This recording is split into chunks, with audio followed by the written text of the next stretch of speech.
we need to support what we want to see. That's basic. In summary, it's just the patriarchy. Like, this is what the patriarchy has done. At the end of the day, we live in a capitalist society. So welcome to my channel. My name is Agape, like the love. If you're new here, then hi, welcome. This is a safe space. But if you're not, thank you so much for clicking once again on one of my videos. As you can tell by the title, I'm going to be discussing the internet boyfriend and why female co-stars are left out of the narrative. I'm going to be mentioning a lot I'm going to be mentioning a lot of like names of people who are current and stuff like that, but I want you guys to know that it's not a dig at the actors, because this is nothing that they can do. It's more about like what we have created as society, and what we build up and what we feed into, and also what we tear down, and I'm going to be discussing all of that. And if you want to watch this video, if you want to hear more of that, then I think you should carry on watching. But even before we begin, if you want to give this video a big thumbs up, and tell me your current favorite TV show that you're watching at the moment, that would be very interesting and I want to know. So let's get into this video. So in order for us to understand and dive deeper into this topic, we need a breakdown, right? We're going to go to the basics, what an internet boyfriend is, right? So Glamour 2019, they defined an internet boyfriend as a famous or semi-famous person whom your entire Twitter feed has a crush on at the same time, often a newcomer, and they arrive on the scene with a breakthrough project that made the world go with like the eye emojis, can be in a relationship despite the internet boyfriend status, but it says they can't be married, but I don't know, let's break that one down. So yeah guys, an internet boyfriend, that's where the internet boyfriend comes in.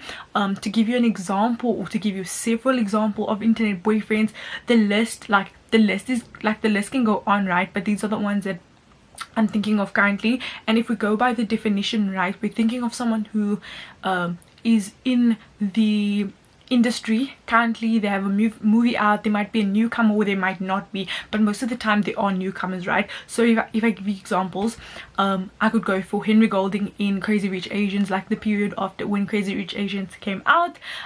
We can think of Trevante Rhodes when Bird Box came out, even with Moonlight, when Moonlight came out. We can think of Keanu Reeves. I think it was last summer or the summer previously when everybody was like obsessed with Keanu Reeves.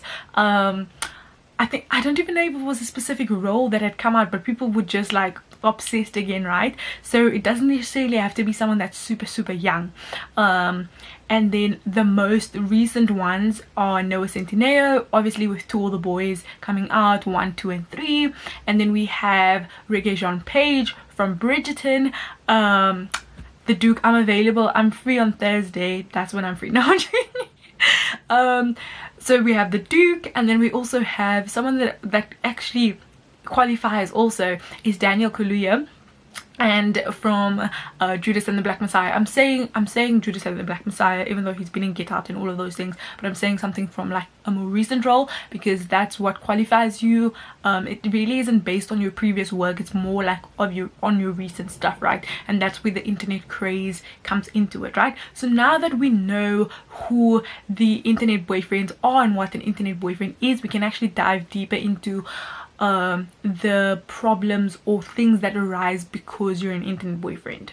Before I start off with my main chunkier points, I do want to preface and say that these are artists and creatives that I admire, that I have so much respect for, and again, this is not a dig at the artist personally, this isn't a dig at them, this is what we created as a society. Like, there's no going about this. They didn't ask for this, and they didn't ask for the implications that follow, right? But it's still something that we can discuss and we can have critical thought over. So one of the things that happens, right, with internet boyfriend and the propelling of the male lead in something that's usually as a male lead but also a female lead, right, is this competition, rather, or this pinning against co-star versus co-star. And an example that is very prevalent and a lot of people have been able to pick up on this is the Lana Condor versus and I hate that we're saying versus, right, but Lana Condor and Noah Centineo, and the praise and the roles that they were given based on the internet or based on the general public's reaction to them, right? So this discourse has been brewing since the first movie. It's been, one could even say it's brewing since the trailer dropped, but it's been brewing since the first movie. And now more recently, because the third movie came out, I think people were a bit more aware of the opportunities that Lana has been given versus the opportunities that Noah has been given, right? But the thing is, this can be due to so many different reasons. Like, there can be a plethora of different reasons as to why the male counterpart in the movie gets better, number one. So they get a bigger following, right? They get, you could say, brand deals, but then they also get more exposure, and the exposure leads to more roles, and then it just continues this cycle because they have a greater following, because they have this wider perception, wider audience, wider reach. They get in turn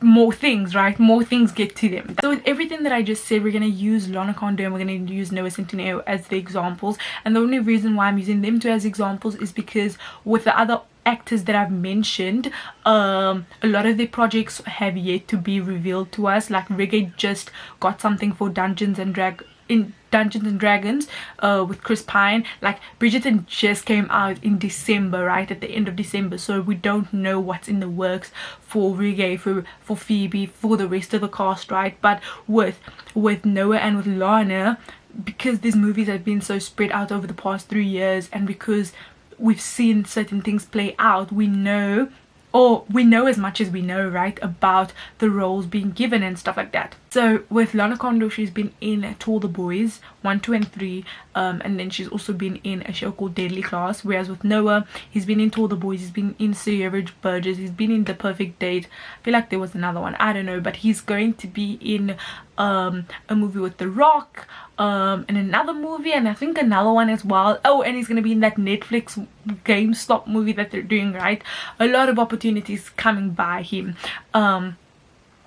But I do want to preface and say that a lot of people, a lot of fans were getting annoyed, or rather irritated with this topic of conversation coming up all the time, right? And I understand why they were, right? Because it's sort of insincere to Lana, because, right, Lana Condor was in a show called Deadly Class. I watched it, it's freaking incredible, but I am a fan of both of them, so I watched it, and a lot of the people who are making these tweets to go viral, not necessarily saying that they're making them to go viral, but a lot of these viral tweets and viral moments, those people are not showing up when the said actor or said actress in question, right? You want them to do better because you want them to do super well because they're a person of color and they're a young woman in these roles, right? You want them to do better, but when they release shows, you aren't watching them. So Deadly Class came out, it's incredible, but it was cancelled after the first season,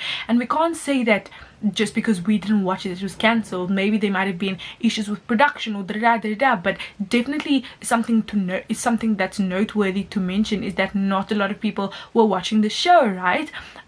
So we also need to understand our role in the propelling of the male lead, right? If we're not actively uplifting our female co-stars and our female stars in these things, and then at the end of it we also complain that they aren't in more shows. Like, do you see what I mean? Like, they work hand in hand. You need to see, in order for somebody to be in something, and not to say that it's completely our decision, right, but I just mean, like, if we need to support what we want to see. That's basically me saying it in that. We need to support what we want to see.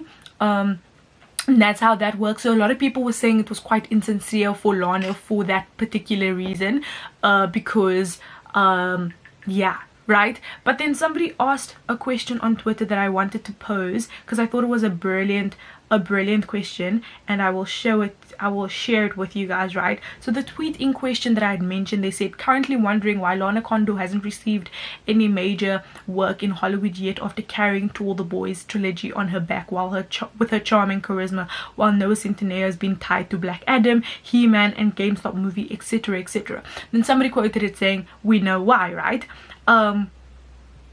And I saw I saw some discourse happening about this, right? And there were some people who were very like plain and simple about this whole thing, and they were saying that like it's very simple. They were like, majority of consumers of these fluff rom-coms are women. Most women are attracted to men. None of the girls casted in the main leads are interesting enough to aspire a cult following, right? And then somebody else was also like, it's because women hate women but love to celebrate mediocre men. Thank you for coming to my TED Talk. That's what some people were saying, right? But then I think other people were able to go deeper with this. It's like, yes, you can make those points, right, and just summarize and like, well, this is the reason why, right? But I saw other people who were really trying to engage with the subject, and in order for us to understand why it's the case, why it's presented that way, there must have been a reason why these are presented to women, right? Something that I do want to mention that I think plays into all of this, right, is the male gaze and then the female gaze, and the switch in movies, and the conscious switch, I should say, in movies from going from a male gaze or a male perspective, right, to a female gaze, and what that does for things such as rom-coms, right? And so we get the conversation. They describe the male gaze, right, as the male gaze invokes the sexual politics of the gaze and suggest a sexualized way of looking that empowers men and objectifies women. In the male gaze, women are visually positioned as objects of heterosexual male desire. Her feelings, thoughts, and own sexual desires are less important than being framed by male desires, right? Than her being framed by male desires. And so and if we think about the female gaze, which was a feminist theory that was developed by Laura Mulvey, the female gaze is one that centers women, so it's more Pride and Prejudice-y. You can think of it as being Bridgerton. You can think of these rom-coms, right? And with the change in the ways in which movies are being made, movies are being filmed, the thought process behind it, that also has, I'm pretty sure, like, I truly believe that also has an impact in the way the internet boyfriend has like been super propelled to us, right? Because if you think about previously in the past, when movies were male gaze centered, we had people like Lindsay Lohan, we had people like Megan Fox that were really like these major, I would say like a baddie, but like a major woman in these movies, right? But oftentimes were objectified not only on screen but were objectified off screen in interviews and things like that. But now things have shifted towards a more female gaze. Bridgerton is a really good example of the female gaze in terms of Daphne's, like, it's centered around Daphne's womanhood, Daphne's agency, Daphne's road to her own sexuality and figuring out those things for her, right? It's very much female gaze centered, right? I feel like a few historical pieces like that, like it's very Jane Eyre, all of that, right? Jane Eyre, Jane Austen, that type of vibe, right? And so the female gaze can be described, and the ways in which we describe the female gaze can show you the drastic difference in how we view the female and the male gaze, right? So the female gaze is a feminist film theory, right? And we said it was derived by Laura Mulvey, right? And the female gaze is emotional and it's intimate and it sees people as people instead of seeing people as objects, right? But we can also critique, we can discuss that, right? And so with the shift in having movies that are male gaze centered to female gaze centered, it opens a wider audience for women to find pleasure in these films, right? But with that comes more women watching these things, right? So a more female audience, which propels and uplifts the male co-stars in these things, if that makes sense, right? And so we have the switch in the gaze from a more male to a more female gaze, and I think it also has a lot in terms of like Hollywood and stuff. It has a lot to do with one could say like the metoo movement and steering away from the toxic traits in which women were portrayed as, and making a clear distinction that the way in which we see men and women on screen, on film, has a very important role to play, like in our society, right? And it's the strive towards a more feminist look on art. And I think the switch has been a very like conscious one. And the example that I was using with like To All the Boys, right? We know that it's by the story is written by a woman, and the movie that enticed people and drew people in was directed by a woman. So it's about women taking ownership of the narrative and being able to write stories the way that they want it to be perceived, right? But the problem comes in with, if you think about it the other way, and somebody on Twitter phrased it really beautifully, and they said men are not encouraged to show enthusiasm about women in non-predatory ways. Number one, A, straight men following a bunch of female celebrities comes off as creepy. B, they're not allowed, quote unquote, they're not allowed emotional fantasies as much as women are. I'll expand on this. Then she said, internet boyfriendness is about physical attraction, of course, but there's also emotional fantasies about it. Peter Kavinsky opens himself up by learning about Laura Jean. The Duke of Hastings sees Daphne as a friend and is protective.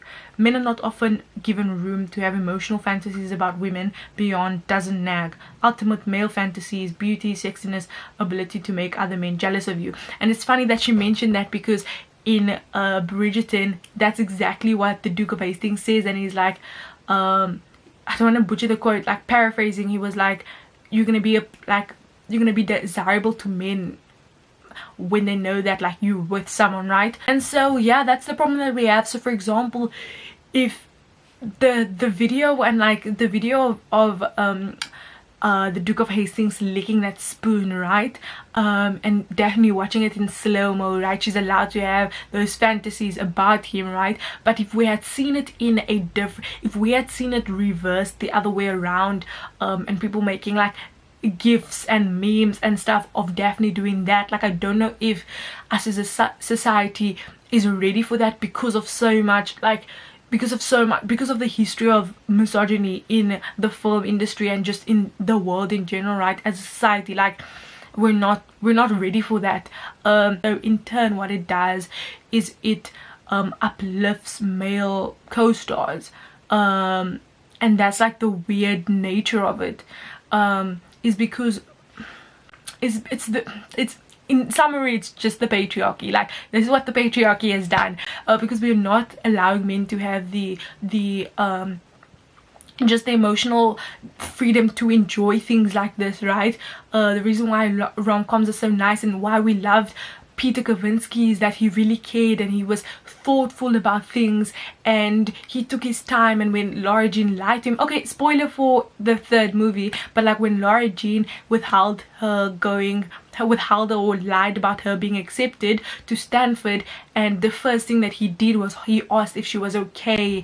And it's this idea of like just caring when these characters are built up, right? We uplift them, because also a lot of the times in reality that's not the, like, Peter Kavinsky is like a fictional character, and so we aren't a lot of the times we aren't given these examples in real life, so we idolize these men, and because of that the characters and the actors who play them are able to flourish off of that. In summary, it's just the patriarchy, you know, like it's literally the patriarchy's fault.